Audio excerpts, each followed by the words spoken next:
I stared at the frozen turkey on the counter. It was a 20-pound block of ice, rock hard, sweating slightly in the freezing kitchen air.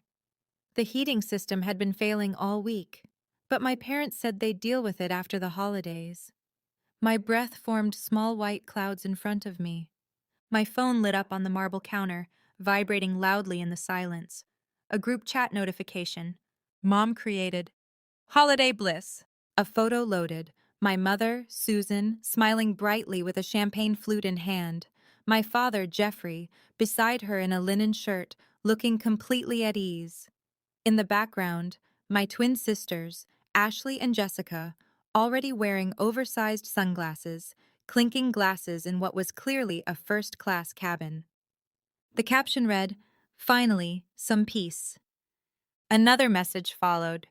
"Simple and efficient. Boarding now. See you in 10 days. House alarm is set. Don't wait up." I looked back at the turkey. I was 13 years old. I didn't know how to cook a turkey. I didn't know how to repair a furnace, and apparently, I wasn't worth a plane ticket. I didn't cry. I didn't text back asking why. I just stood there in the cold and understood something important. Family was a word they used when it suited them. And right now, I didn't. The silence in the house felt heavy, pressing against my ears like a physical weight.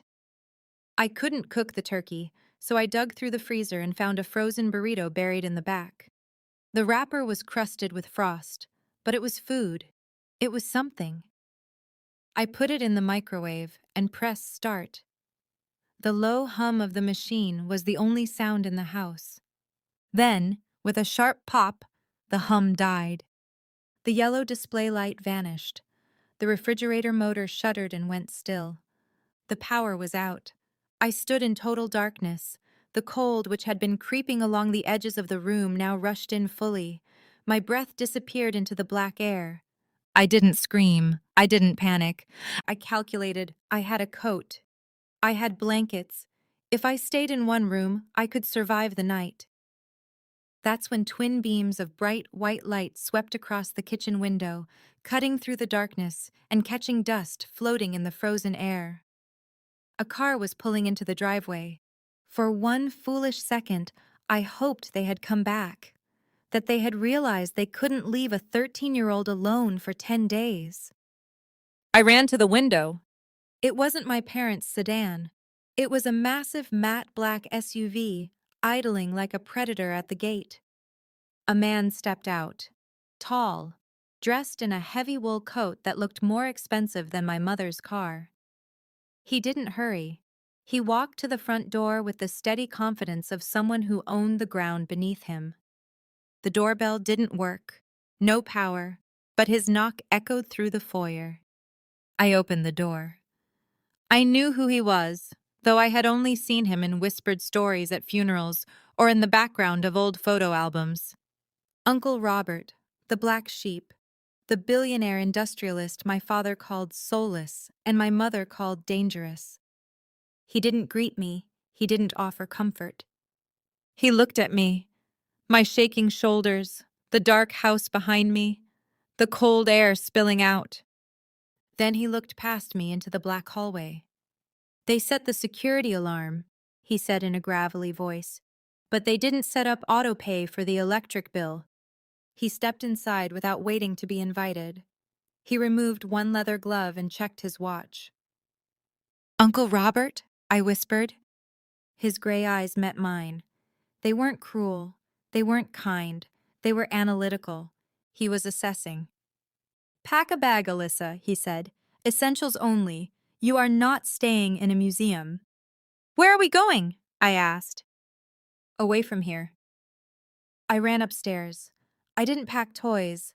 I didn't take the framed photo of my family from my nightstand. I packed clothes, school books, and my laptop. It took 4 minutes. When I came back down, he was standing in the kitchen, staring at the 20-pound turkey still frozen on the counter. "Leave it," he said. "Let it rot. It suits them." I stepped outside and climbed into the passenger seat of the SUV. The interior smelled of expensive leather and warm, conditioned air. As we drove away, I watched my childhood home shrink in the rearview mirror until it disappeared into the dark. I didn't realize it then, but I had crossed a border. I was leaving the world of the discarded and entering the world of the architects. Living with Uncle Robert wasn't about comfort, it was about recalibration. His house, a fortress of concrete and glass perched on a cliff, had no cozy corners. It had sightlines, clean lines, structural precision. It had silence. But not the hollow, frightening silence of my parents' home. This silence felt deliberate, protective. For the first few months, I tried to disappear. I was good at it. I moved quietly, ate quickly, cleaned up immediately, and retreated to my room before anyone could remember I existed. I believed invisibility was the price of staying. One evening, Robert found me in the library, tucked into the shadow of a bookshelf, watching him work. I froze, expecting to be scolded. He didn't look up. "You're doing it again," he said. "Doing what?" I asked softly. "Trying to vanish. You think if you're quiet enough, you won't be a burden. You think silence is a flaw." He finally lifted his eyes to mine. "You're wrong. Silence is data." He motioned for me to come closer. A blueprint was spread across his desk. A large commercial development. "Tell me what you see." "A lobby," I said. "Elevators. Offices." "Look closer." I studied the lines again. Then something familiar surfaced. The instinct sharpened by 13 years of watching a family that never watched me back. "The flow is wrong," I said slowly. "The reception desk faces the window. The afternoon sun will blind the receptionist. The elevators are too far from the entrance. People will gather in the middle and block traffic. It's inefficient." Robert smiled. It was sharp and precise. "Exactly." He leaned back. "You see flaws because you've spent your life in the background observing how people move. Your family ignored you, treated you like furniture. But while they were posing for photos, you were studying the room. You saw cracks in the foundation while they admired the paint." Something shifted inside me. He didn't pity me for being forgotten. He gave me purpose. "The gift of the shadow," he called it. "You see the truth because no one thinks you matter enough to hide it from. You don't talk, Alyssa. You watch. That isn't weakness. That's dangerous. That's power." From that day forward, my real education began. He didn't buy me dolls or games. He bought books on structural engineering, contract law, negotiation strategy. He taught me that architecture wasn't only about buildings, it was about behavior. Control the structure, and you control the people inside it. My teenage years weren't defined by proms or football games. They were shaped by construction sites and boardrooms, where I sat quietly in the corner, noting who was lying and who was desperate. I stopped checking my phone for messages from my mother. I stopped staring at glossy photos of their vacations in the Bahamas or the Alps. Those images were just facades. And I was learning to look beyond the surface, past the polished exterior, to the rotting beams underneath. I wasn't the abandoned daughter anymore. I wasn't a child anymore.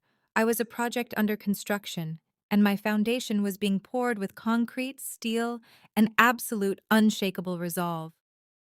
By 16, I understood leverage better than most adults ever would. But one lesson remained. I needed a proper workspace.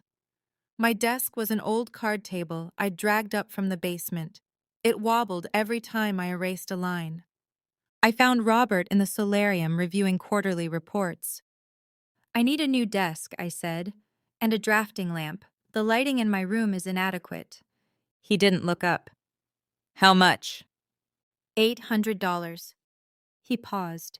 He wasn't frugal. He drove cars worth more than houses. "Why not?" I asked. "Because buying you furniture teaches you nothing. Building it teaches you everything." He slid a check across the table. $5,000. "This is your budget," he said. "I don't want you to buy a desk, Alyssa. I want you to design a sanctuary." He looked at me then, his gaze steady and penetrating. Your family made you feel unsafe in your own home, like a guest who overstayed her welcome. I want you to build a room where you are the authority, where you feel untouchable. If you can build that, you can build anything. I took the check.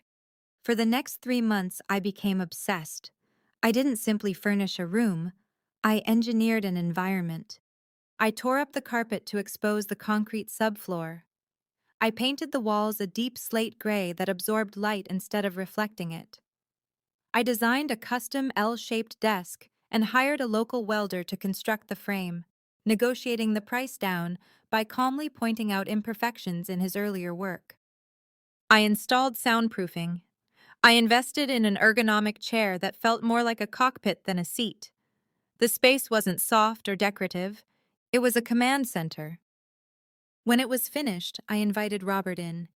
He stood in the doorway, scanning the room carefully. He checked the welds, adjusted the drafting lamp, tapped the acoustic panels. Then he looked at me and gave one sharp, decisive nod. Good. That single word meant more than the $5,000. It was validation. It was the first time an adult examined something I had created and treated it with respect. Meanwhile, my phone buzzed with reminders of my other life. Mom just landed in Aspen. The twins look adorable in their ski outfits. Hope you're studying hard. I scrolled past photos of them sipping hot cocoa in a mountain lodge I would never see. I studied their bright, hollow smiles. Years earlier, those images would have crushed me. I would have wondered, what was wrong with me? But sitting in my gray, silent sanctuary, surrounded by the faint scent of fresh paint and electricity, I realized something. Their rejection hadn't broken me. It had freed me. I didn't need their approval to take up space. I could build my own walls. The years narrowed into focus. I graduated high school early. I attended architecture school, fully funded by Robert, who referred to it as an investment in infrastructure. I graduated at the top of my class. At 24, I launched my own firm. By 28, I was shaping skylines. I was the architect now, and my foundation was unshakable. Robert didn't fade gently. He concluded, like a contract reaching its end. His heart was failing, structural integrity compromised beyond repair. He refused hospitalization. He chose the master bedroom overlooking the ocean, where he could watch the tides. 2 days before the end, he called me in. He wasn't sentimental. He was strategic. Sit, he rasped, his voice dry and thin. He pointed to a thick, sealed manila envelope on the nightstand. That is the demolition order. Do not open it until the reading. I won't, I said. They'll come back, Alyssa. The moment the monitor flatlines, they'll smell the money. They think I'm their ATM. They think you're the janitor. He gripped my wrist, his strength startling. Don't let them in. Not into your head, not into this house. He died early Tuesday morning, sometime between 4 and 5, efficiently. I didn't cry. There were tasks to complete. I called the lawyer, contacted the funeral home, secured the estate. The service was held 3 days later at the Cliffside Chapel. It was meant to be small and private. At 10:55 a.m., 3 stretch limousines rolled up the gravel drive. Rented. I recognized the company plates. My family stepped out dressed in designer mourning clothes, black silk, oversized sunglasses, veils.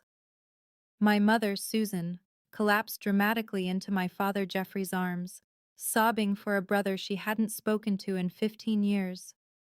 My sisters, Ashley and Jessica, streamed their grief live, dabbing dry eyes with lace handkerchiefs.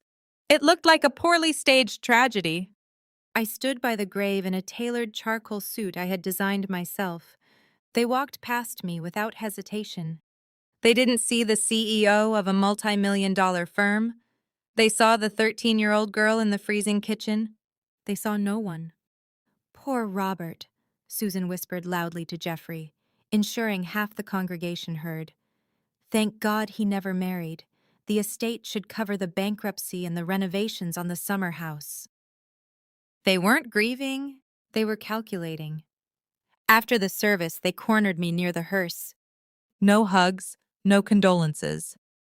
Alyssa, my father said in that familiar, patronizing tone, you look exhausted. He thought I had been a caretaker. We'll take it from here, sweetie, my mother added, patting my arm with a gloved hand. You've done your duty. We're heading up to the house to evaluate the furniture. We need to decide what's worth keeping before the estate sale. She extended her hand. Do you have the keys, or should we call a locksmith? I looked at them, and suddenly the architecture of their cruelty was perfectly clear. For them to remain the Golden family, they needed someone to play the failure. They needed me to be the broken, abandoned niece scrubbing floors in the background. If they admitted that I was the one in control, that I was the architect, their entire self-image would shatter. I had to stay small so they could continue feeling large. They weren't just vultures circling an estate. They were parasites, desperate for a host. The lawyer has the keys, I said calmly, my voice flat and cold. The reading is tomorrow at the firm. Until then, the house is sealed. Sealed? Ashley scoffed. It's our house. Tomorrow, I repeated, then turned away. I walked to my car, got in, and watched through the rearview mirror as they argued with the security guards I had hired to keep the gates locked. The law firm's conference room was built to intimidate. Dark mahogany, floor-to-ceiling windows, and air conditioning set just cold enough to keep everyone alert. My family sat on one side of the table. I sat alone on the other. Jeffrey checked his watch, tapping a manicured finger against the polished wood. Susan leaned toward Ashley and Jessica, whispering while they scrolled through real estate listings on their phones. They were already spending money that wasn't theirs. They glanced at me once, with a mix of pity and irritation, as if I were a stain on the tablecloth they couldn't quite remove. Mr. Sterling entered without a briefcase, only a thin file folder in his hand. He sat at the head of the table and adjusted his glasses. Robert preferred efficiency, he said evenly, so I will be brief. Just read the numbers, Jeffrey said, leaning back. We know he was liquid. Sterling ignored him and opened the folder. To my brother Jeffrey, he read, I leave the debt you accrued in 1998. The promissory note for the failed venture is hereby forgiven. You are now solvent. You're welcome. Jeffrey blinked. What? That debt was written off years ago. Where's the cash? Sterling continued without pause. To my sister-in-law Susan, I leave you the silence you gave your daughter.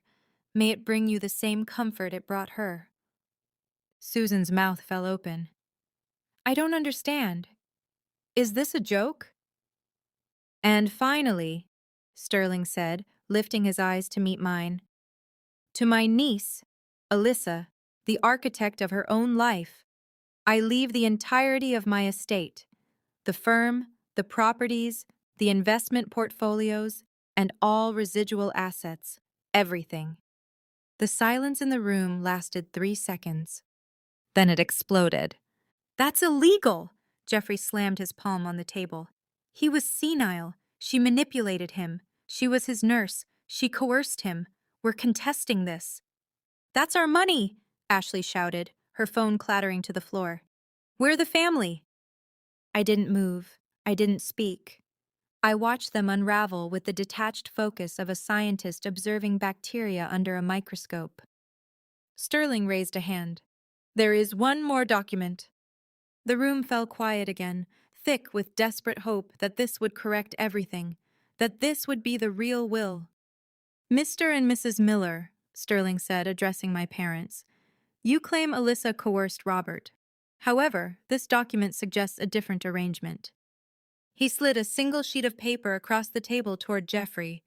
The page was yellowed with age. I immediately recognized Robert's sharp, angular handwriting. Beside it were the loose, careless signatures of my parents. What is this? Susan whispered. A loan agreement, Sterling replied, dated December 24th, 15 years ago. The date hit me like ice water: the frozen turkey, the empty house. You borrowed $500,000 from Robert, Sterling continued, his tone clinical, to cover gambling debts and maintain your lifestyle. Robert agreed to provide the funds on one condition. He tapped the clause at the bottom of the page. Collateral, Sterling read. In exchange for this sum, Jeffrey and Susan Miller agree to waive all parental claim to Alyssa Miller.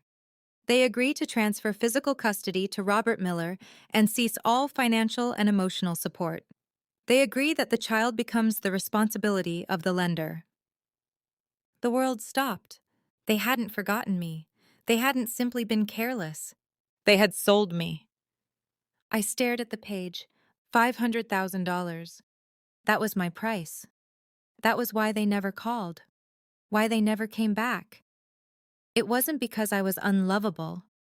It was because they had already cashed the check. I looked up at my parents. I expected shame, regret, something human. Instead, I saw irritation. We were in a bind, Jeffrey said sharply, his voice rising in defense. He had the money. It was the only way he'd help us. We did what we had to do to survive. We gave you a better life, didn't we? You lived in a mansion. We sacrificed, Susan sobbed, tears streaming down her face, tears for herself. It cost you exactly $500,000, I said. My voice didn't tremble. It was steady, controlled, the voice of the architect. And you spent it all. This is entrapment, Jeffrey shouted at Sterling. He can't hold that against us. We want our share. You got your share, I replied. I stood. The chair scraped sharply against the floor. 15 years ago, you traded a daughter for a lifestyle. The transaction is complete. I looked at the document one final time. It wasn't a tragedy. It was a receipt. The room fell silent, except for the low hum of the air conditioning. I stood there facing the people who had given me life, and then sold it for a payout. I didn't feel anger anymore. I felt clarity. The kind of clarity you experience when you finally identify the fatal flaw in a structure that was doomed from the beginning. Alyssa, my mother whimpered, reaching toward me. Please, we're your parents. I looked at her trembling hand. It wasn't shaking with love. It was shaking with the realization that the ATM had closed. No, I said calmly. You're borrowers, and your credit isn't good here. I turned and walked out of the conference room without looking back. I crossed the firm's lobby, past the receptionist, who gave me a respectful nod, and stepped into the sharp, blinding sunlight of the parking lot. I got into my car and drove. I drove past the city limits, past the suburbs, leaving them behind.